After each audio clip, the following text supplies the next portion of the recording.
ಸ್ನೇಹಿತರೆ, ಈಗಾಗಲೇ ನಮ್ಮ ಅಧ್ಯಕ್ಷರು ವಿಜಯೇಂದ್ರ ಅವರು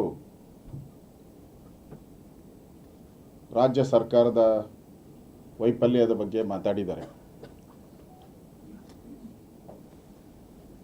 ಮುಖ್ಯಮಂತ್ರಿಗಳು ಕೂಡ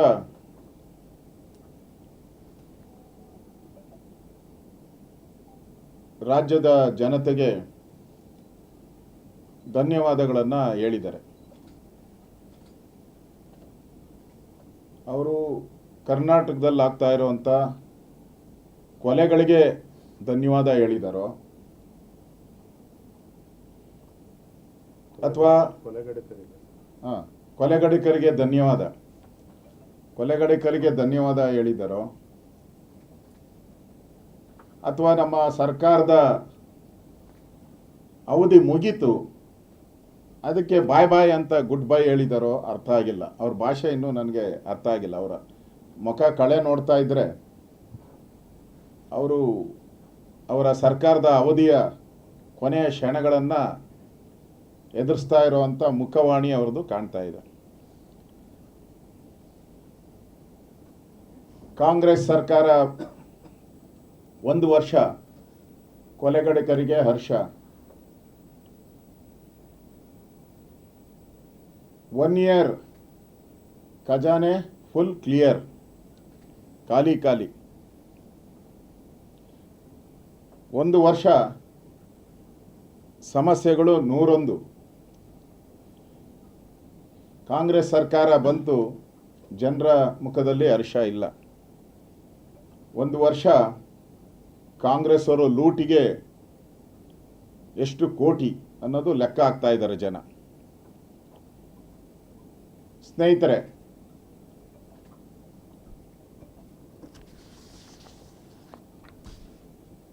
ನೇಹಾ, ಮೀನಾ, ಅಂಜಲಿ ಮಹಾಲಕ್ಷ್ಮಿಯರು, ಮನೆ ಮಹಾಲಕ್ಷ್ಮಿಯರು. ಕರ್ನಾಟಕ ಸರ್ಕಾರ ಘೋಷಣೆ ಮಾಡಿದೆ ಮಹಾಲಕ್ಷ್ಮಿ ಯೋಜನೆ. ಲಕ್ಷ್ಮಿ. ಆದರೆ ನಮ್ಮ ಮನೆಯ ಮಹಾಲಕ್ಷ್ಮಿಗಿಲ್ಲ ಬದುಕುವ ಭಾಗ್ಯ.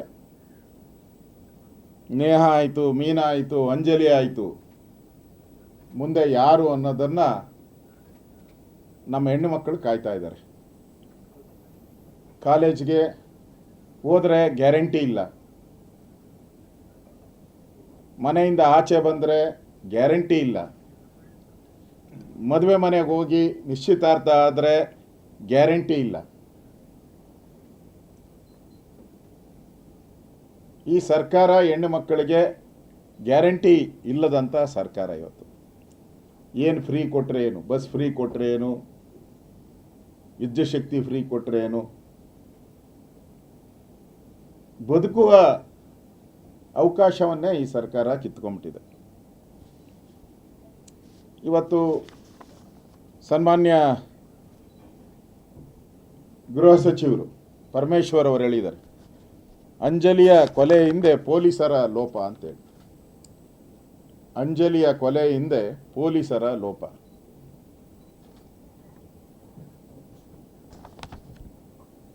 ಸರ್ಕಾರನೇ ಒಪ್ಕೊಂಡ್ಮೇಲೆ ಪೊಲೀಸರು ಲೋಪ ಅಂದಮೇಲೆ ಪೊಲೀಸ್ ಯಾರ ಅಡಿಯಲ್ಲಿ ಬರ್ತತೆ? ಏನು ಮೋದಿ ಅಡಿಯಲ್ಲಿ ಬರ್ತತೆ? ಕೇಂದ್ರ ಸರ್ಕಾರದ ನಿಮ್ಮ ಅಡಿಯಲ್ಲೇ ಬರೋದು.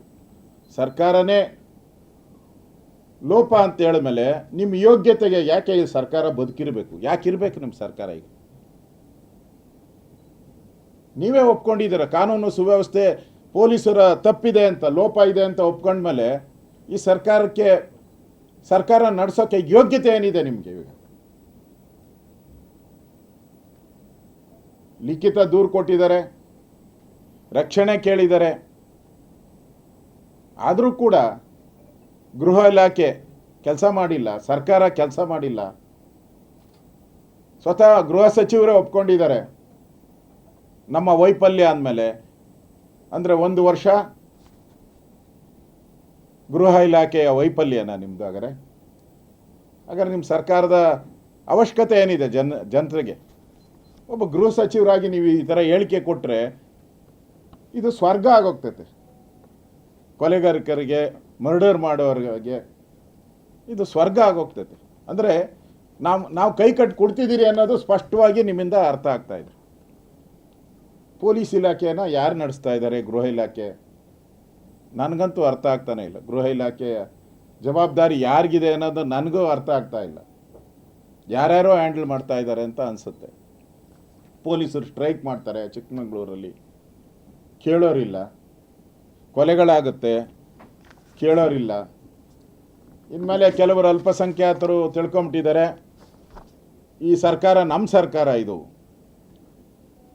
ನಮ್ಮ ಸರ್ಕಾರ, ಇದು ಧೈರ್ಯವಾಗಿ ಹೇಳ್ತಾರೆ ಎಲ್ಲ ಕಡೆ ಹೋಗಿ, ನಮ್ಮ ಸರ್ಕಾರ ಇದು ಅಂತ ಹೇಳಿದ್ರು. ಅಂದರೆ ಅಲ್ಪಸಂಖ್ಯಾತರ ಸರ್ಕಾರನ ಇದು? ಅಂದರೆ ಬೇರೆ ಸಮುದಾಯದವ್ರಿಗೆ ಇಲ್ಲಿ ಬದುಕುವಂಥ ಹಕ್ಕಿಲ್ವಾ? ಹಿಂದೂಗಳ ಮರಣ ಹೋಮ ಆಗ್ತಾ ಇದೆ, ಕೇಳೋರಿಲ್ವಾ? ನಿಮ್ಮ ಯೋಗ್ಯತೆಗೆ, ಕಾಂಗ್ರೆಸ್ಸಿನ ಯೋಗ್ಯತೆಗೆ ಯಾಕೆ ಆಗಿದೆ ಅಂದರೆ, ಪೊಲೀಸ್ ಸ್ಟೇಷನ್ನಲ್ಲೇ ಹೋಗಿ ಪೊಲೀಸರನ್ನ ಹಲ್ಲೆ ಮಾಡ್ತಾರೆ, ಕಪ್ಪಾಳ ಮೋಕ್ಷಗಳು. 3 ಜನ ಮಹಿಳೆಯರು,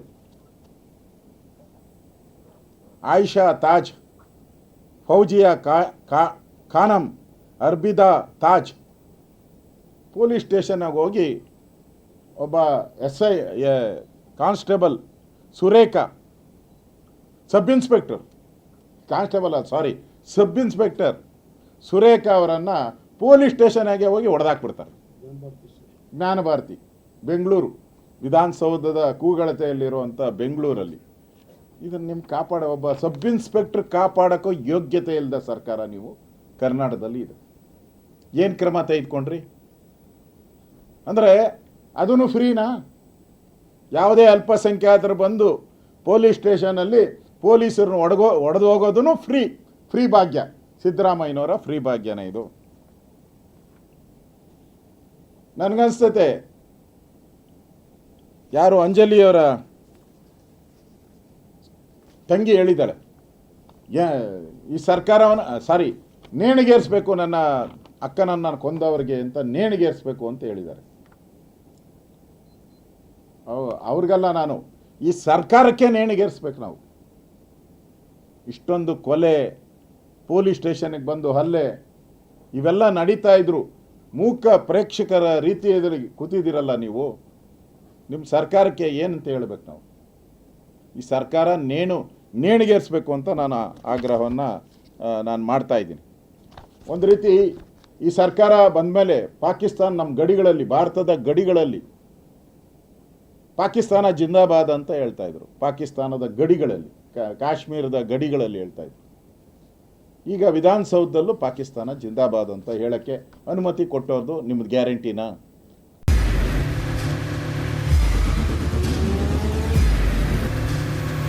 ಪ್ರಜಾಮಾರ್ಗ ನ್ಯೂಸ್, ಇದು ಜನಸಾಮಾನ್ಯರ ಧ್ವನಿ. ನಮಸ್ಕಾರ. ನೀವು ನೋಡ್ತಾ ಇದ್ದೀರಾ ಪ್ರಜಾಮಾರ್ಗ ನ್ಯೂಸ್. ರಾಷ್ಟ್ರದ, ರಾಜ್ಯದ, ರಾಜಕೀಯದ ಬಗ್ಗೆ ಹೆಚ್ಚಿನ ಸಿನಿಮಾ ಅಪ್ಡೇಟ್ಗಳಿಗಾಗಿ ಫಸ್ಟ್ ಲೈಕ್ ಮಾಡಿ, ಸಬ್ಸ್ಕ್ರೈಬ್ ಆಗಿ, ಹಾಗೆ ಫಾಲೋ ಕೂಡ ಮಾಡಬೇಕು.